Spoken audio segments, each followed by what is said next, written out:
Buenos días, queridos amigos y hermanos. Otra vez más nos reunimos por este medio para considerar la palabra de nuestro Padre. Hoy el tema es hágase tu voluntad.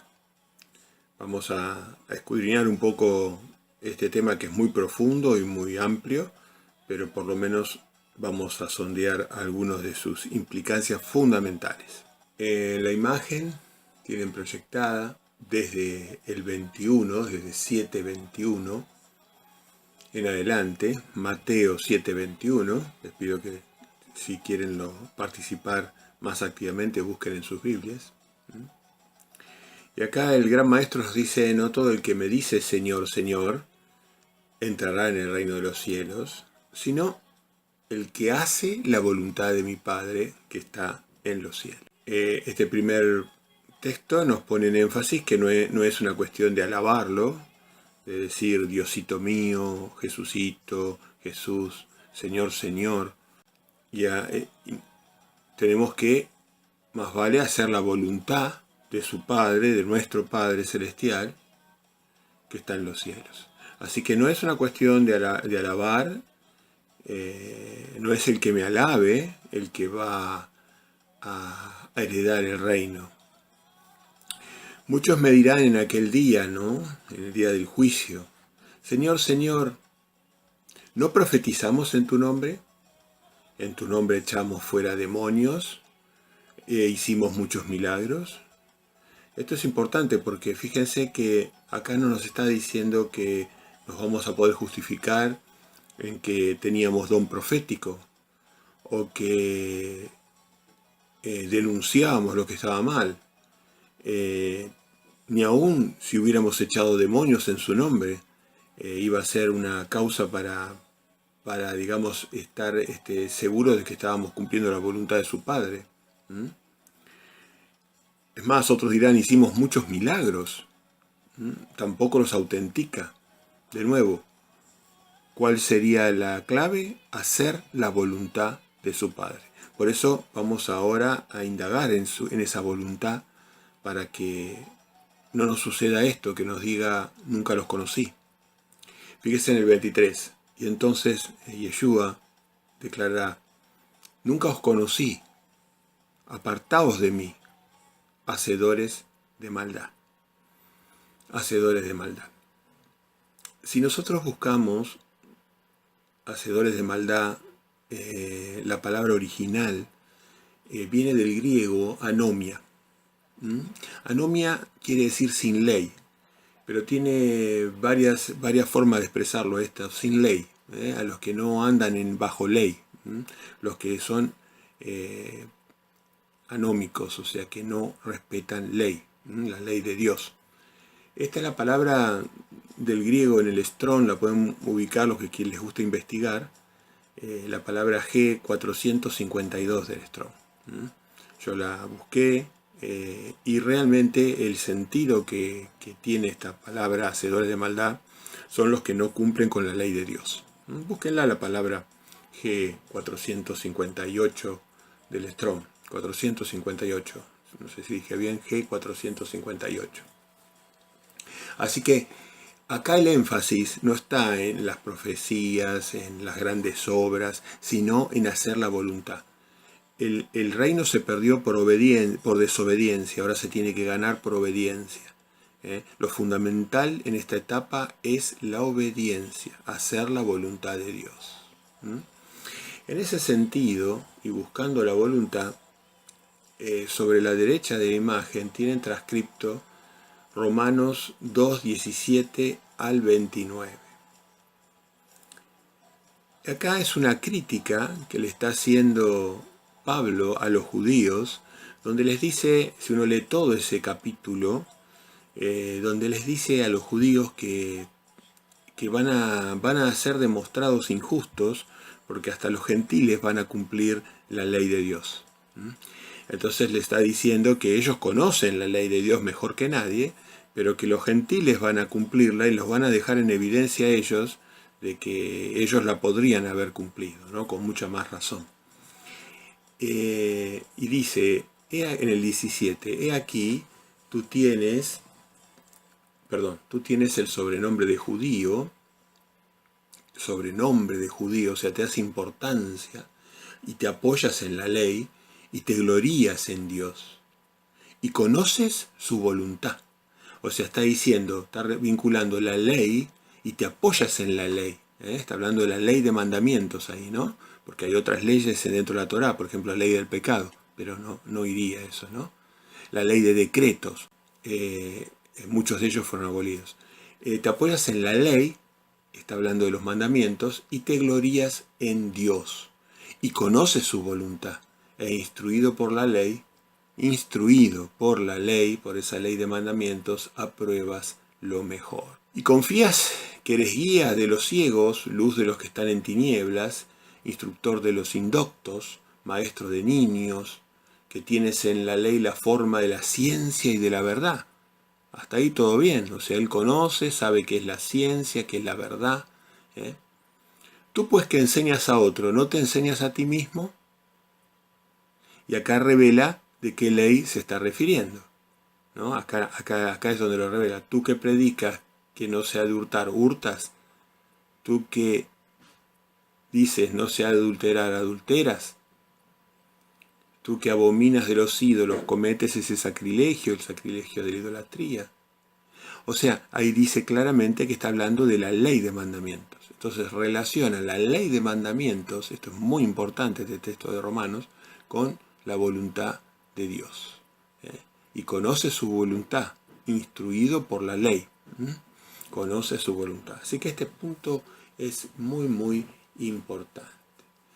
Después, justamente los que nunca iba a conocer eran los anómicos, los que no hacían la ley, ¿no? Que no cumplían la ley. Por otra parte, quisiera considerar con ustedes el Salmo 40, que apoya todavía más el tema de la voluntad de Dios, porque estábamos recién en el Nuevo Testamento, en Pablo, después de la muerte de Yeshua y de su resurrección, y ahora nos vamos hacia atrás, casi 1000 años hacia atrás, y entonces Salmo 40 dice, entonces dije, aquí vengo, en el rollo del libro está escrito de mí. Está hablando del libro de la vida, ¿no? Y fíjese, lo que hace referencia. El hacer tu voluntad, Dios mío, me ha agradado, y tu ley está en medio de mi corazón. De nuevo, lo mismo. Vemos que David dice que él está en el libro de la vida, que hace la voluntad de Dios, o sea que la conoce porque la hace, y lo relaciona con la ley, porque su ley está en medio de mi corazón. No solamente en su mente, sino más allá, en su corazón. He anunciado la justicia, que es la ley de Dios, es la ley de los mandamientos. He anunciado justicia en grande congregación. He aquí, no refrené mis labios. Ahí vemos la voluntad de Dios, cumplir sus mandamientos, enseñarlos, hacer discípulos. Ya David tenía la misma misión que tenemos exactamente hoy, que la de Mateo 28:18. Vayan y hagan discípulos. Así que David tenía la misma misión, ahí lo vemos en los 3 versículos. Volviendo a Mateo 7:23, habíamos dicho, y entonces les declaré, nunca os conocí, apartaos de mí, hacedores de la ignomia, de la maldad o de la anomia. Entonces, con respecto a la parte de conocer, puse como referencia 1 de Juan 2:4. Fíjese lo que dice el apóstol amado de Yeshua. Y él es la propiciación por nuestros pecados, y no solamente por los nuestros, sino también por los de todo el mundo. O sea, no solamente los judíos, sino, porque Pablo era judío, sino los de todos los gentiles, ¿no? Y en esto sabemos que nosotros le conocemos, si guardamos sus mandamientos. De nuevo, mandamientos, guardamos sus mandamientos. Los más grandes, los grandes y los perfectos, hasta los pequeños y muy pequeños. Todos debemos guardar los mandamientos de Dios y conocerlos primero, ¿no? Obviamente. En esto sabemos que nosotros le conocemos, si guardamos sus mandamientos. Y él había dicho a la gente esa que hacía grandes obras, grandes quizás predicaciones, grandes obras de difundir mensajes, grandes universidades, grandes hospitales, grandes caridades. Apártense de mí, nunca los conocí, porque ustedes no enseñaban ni guardaban los mandamientos. Es así de simple el mensaje de Yeshua. Entonces no hay que dejarse confundir por todas los velos y las nieblas que genera el inicuo, Satanás. El que dice, 1 Juan 2:4, el que dice yo le conozco y no guarda sus mandamientos, el tal es mentiroso y la verdad no está en él. Pero el que guarda su palabra, en este verdaderamente el amor de Dios se ha perfeccionado. Por esto sabemos que estamos en él. Miren qué importante. Esto es edificar nuestra casa sobre la roca, ¿no? Nuestra familia sobre una roca. Conocer sus mandamientos y hacerlos. El Padre Nuestro, en Mateo 6:9, hace referencia a, en 6:10, venga tu reino y hágase tu voluntad. Venga tu reino es una enseñanza interesante, también linda, pero hoy estamos con la voluntad de Dios. Hágase tu voluntad como en el cielo, así también en la tierra.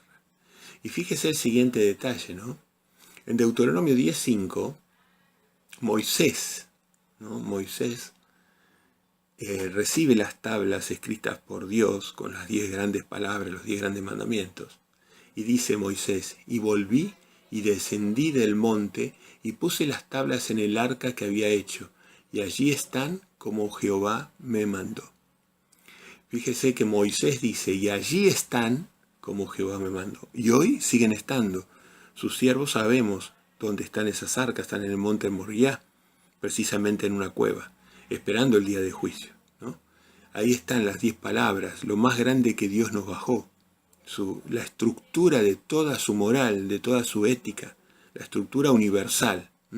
Y es universal, por eso dice, hágase tu voluntad en el cielo, como en el cielo, así también en la tierra. Cielo y tierra en su voluntad, que son las 10 grandes palabras. Esas 10 grandes palabras se cuelgan de los 2 más grandes mandamientos que están en Mateo 22:37. Si bien eso lo hemos considerado en otras enseñanzas, las llamo a colación. Y después, las 10 grandes palabras se explican a través del mandamiento de amor del Padre de 1 Juan 4:8, se explica a través de los 2 grandes mandamientos. Esos 2 grandes mandamientos se explican a través de los 10 grandes mandamientos, y después los 10 grandes mandamientos se explican en los 66 libros, y sobre todo con el gran profeta, nuestro rey, nuestro Mesías, Yeshua. Yeshua vino a completar, a perfeccionar, a ampliar todas las palabras que dice el Strong, ¿no? Y acá vemos que Moisés, miles de años atrás en el tiempo, puso esas palabras santas de referencia para el pueblo, y vemos que en Apocalipsis, para nuestro tiempo, en el tiempo final, Apocalipsis 19, a instancias Apocalipsis 11 en realidad, 11 versículo 19, Apocalipsis 11, me rectifico, Apocalipsis 11, versículo 19, dice, y el templo de Dios fue abierto en el cielo, y el arca de su pacto se veía en el templo, y hubo relámpagos, voces, truenos, un terremoto y grande granizo. Estamos en la 7ª trompeta, en pleno juicio de Dios hacia la humanidad, y vemos que toma como referencia en el templo de Dios en el cielo, el arca del pacto del cielo, bajo el cual él juzga a sus criaturas, que es la misma arca del pacto que está en la tierra, ¿no? Porque fue hecha semejanza de la que estaba en los cielos, la de la tierra.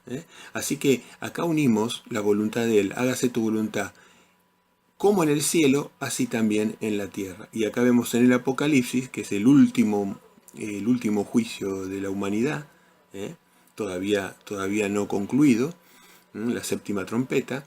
Entonces ahí es abierto el templo, se ve el arca. O sea que el arca se ve miles de años antes de Cristo y miles de años después en el juicio, con respecto a los mandamientos.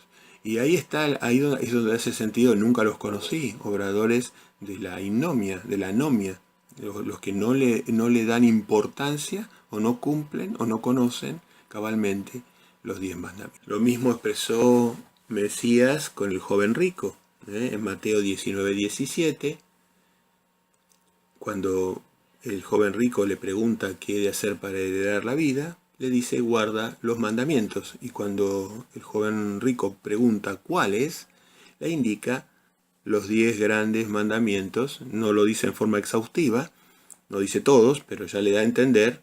Y ahí es cuando el joven rico después lo interrumpe y le sigue haciendo preguntas, ¿no? Y le pregunta, y después Jesús lo invita a ser perfecto y él rechaza esa invitación. Pero le contestó claramente, si quieres vivir, la condición mínima, necesaria, imprescindible es guardar los mandamientos de Dios. No hay posibilidad. Tener fe en Yeshua, fue el caso de él, que él tuvo fe, porque se arrodilló, le dijo maestro, le dijo bueno, lo adoró y puso fe, y después él cumplía los 10 mandamientos, o sea que estaba cumpliendo los requisitos de la vida. Por eso el Mesías lo invitó a la mesa de los perfectos, pero él rechaza esa invitación. De nuevo, los mandamientos y la vida están abundantemente demostrados en cuanto a su relación. Deuteronomio 6:24 dice, y nos mandó Jehová que cumplamos todos estos estatutos y que temamos a Jehová nuestro Dios para que nos vaya bien todos los días y para que nos conserve la vida como hasta hoy. Y tendremos justicia cuando cuidemos de poner por obra todos. El que incumple un mandamiento es como el que incumple todos. Por ejemplo, uno de los mandamientos más incumplidos es la idolatría, el matar a otros en las guerras mundiales, el Shabbat, el sábado, que hay gente que dice que todos los días son iguales para adorar, y él lo santificó al Shabbat. Nunca puede ser igual. Otras religiones dicen que no, que el día sagrado es el domingo, sin ninguna base, sino simplemente sobre la base de Constantino. Y todas las hijas de Babilonia dicen lo mismo, que es el domingo. Bueno, en fin, Satanás se las ingenió para que cada religión prominente incumpla uno o más mandamientos. Y todos se creen que están cumpliendo. En el de vuelta, llevando de los milenios hacia atrás, comparándolo con los milenios hacia adelante, en Apocalipsis también se ve que la descendencia de la mujer de Dios en el tiempo del fin, o sea, en lo que empezamos en estos últimos años, este último siglo, sin duda, dice que la descendencia de esa mujer que va a ser atacada por el dragón son los que guardan los mandamientos de Dios y tienen el testimonio de Jesucristo. Apocalipsis 12:17. Eso está en Apocalipsis 12:17. Los que guardan los mandamientos de Dios y tienen el testimonio de Jesucristo. Después lo repite nuevamente. Lo repite nuevamente en 14:12. Apocalipsis 14:12. Y sobre el final, en el capítulo 21, dice Jesús cuando se despide, y Yeshua el Mesías dice que le va a dar a cada uno cuando vuelva conforme a sus obras. Fe y obras. Fíjense, esa tenemos otra enseñanza que se llama fe y obras. A cada uno según sus obras. O sea que la otra gran mentira es una vez salvo, siempre salvo. Bueno, esa sería otra enseñanza. Por último, quisiera poner énfasis en el gran mensaje, en el gran mandamiento, la gran comisión, llámele como ustedes quieran, el gran mandamiento que nos dio Yeshua como última palabra una vez que es ungido y coronado como Rey de Reyes y Señor de Señores, cuando el Padre le dio toda potestad, toda autoridad en los cielos y en la tierra. Él concentró todo en un mandamiento. Dijo, vayan y hagan discípulos. Vayamos y hagamos discípulos. Vayamos y hagamos discípulos, si queremos ser conocidos por el Padre. ¿Enseñando qué? Los mandamientos. Fíjese que dice en el 20, enseñándole que guarden todas las cosas que os he mandado. Mateo 28, 18 al 20, ¿no? Las cosas que os he mandado, lo que Él nos mandó son sus mandamientos. enseñándoles sus mandamientos. Y yo estoy con vosotros todos los días hasta el fin del mundo. Este último gran mandamiento para sus discípulos, para sus seguidores, para sus fieles, para sus santos, involucra las cinco grandes cualidades que tiene un siervo de Dios. Si bien esto sería objeto de otra consideración, ¿no? Pero por lo menos las menciono y las dejé anotadas. Las grandes 5 cualidades que requiere el Dios Padre son la humildad ante Él, fundamentalmente, humildes y fundamentalmente ante Él, poder escuchar su palabra tal cual es la palabra y no como nosotros la queremos ver. Ser humilde, humillarnos ante su verdad. Ser amorosos. Ser amorosos es fundamental. El amor es otra cualidad, digamos que si no está presente en nosotros, el amor a nuestro prójimo, el amor que facilita que convivamos, el amor que nos lleva a ayudar. La tercera cualidad es la justicia, o sea, respetar al otro a través de los mandamientos de Dios, respetarlo y entregarnos en ese amor también al otro, ¿no? La justicia, que son los mandamientos de Deuteronomio 6:25. También otra cualidad la cuarta, es la misericordia. La misericordia, es decir, cuando la injusticia, cuando alguien nos hace injusticia, nosotros nos han enseñado a ser misericordiosos, a tolerar, a corregir, a tratar de salvar las situaciones, a no ser drástico o rotundo con la gente, tratar de perdonar 70 veces 7, o sea, siempre. Y la quinta cualidad es el conocimiento. Sin conocimiento de su palabra, de la ley moral, de la ley ética, de los 66 libros, sin el conocimiento de su palabra, no podemos enseñar los mandamientos. En particular, la porción más importante son los mandamientos para empezar a enseñar, ¿no? Y el mensaje de Jesús, como siempre lo recalcamos, ha sido el de que de ir hacia el arrepentimiento. Es la predicación fundamental de nosotros, es el arrepentimiento, en la justificación de que el reino de los cielos se ha acercado. Arrepentirse también es volver a los caminos, volver a hacer teshuvá, que quiere decir volver a sus mandamientos. Siempre fue el mismo mensaje del ángel del pacto, del propio Padre en persona, el mismo mensaje que Yeshua y sus apóstoles, el mismo mensaje de Pablo, de Pedro, de los apóstoles en general, es arrepentimiento, volver a sus mandamientos. Y nosotros somos los que hacemos esos discípulos, respetando estas cualidades: la humildad, el amor, la justicia, la misericordia y el conocimiento. Hágase tu voluntad. Amén.